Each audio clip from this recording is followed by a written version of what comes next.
Hey guys, for my evidence-based project, I decided to create an intervention for fine motor control.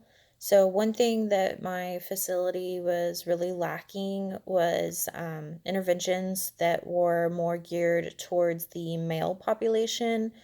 Everything that they had was more on the feminine side, and the adult men really did not enjoy participating in those interventions.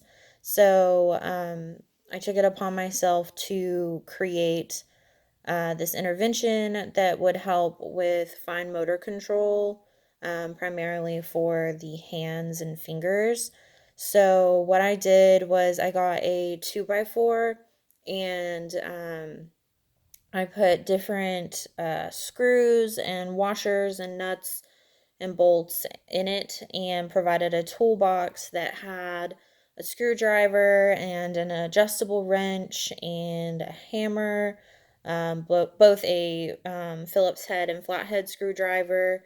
And then one of the hooks that I put in the 2x4, I hooked a carabiner on, and inside the toolbox, I provided different size carabiners in which they could upgrade or downgrade that task, and this would really help with different types of grip and their grip strength.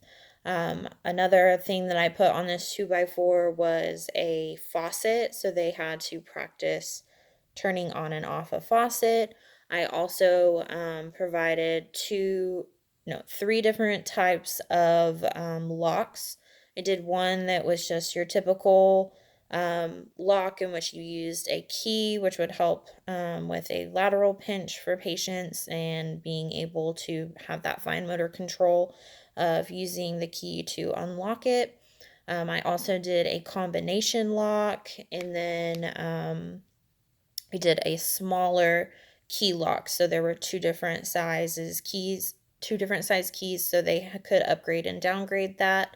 I also provided a zipper on the 2x4 so that the patient could practice grabbing a zipper and closing and opening the zipper, which is really occupation based. We do that most days with jeans or a jacket, bags, purses, stuff like that. In the toolbox, I had also different size shoelaces, and on the board, I had a spot where patients could basically like lacing a shoe and tying a bow for your shoes. And so I had different laces of different thickness so that that could be upgraded and downgraded, and also different lengths. So then they would have like more of the shoestring to work with or less, which would make it more challenging to make the bow.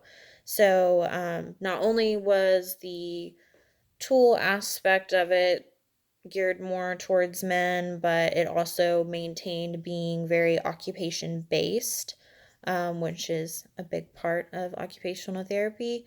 And I don't have any pictures or it with me because I left it at the facility. But my facility was really happy to receive that and looked forward to incorporating it with their clients, especially their male clients.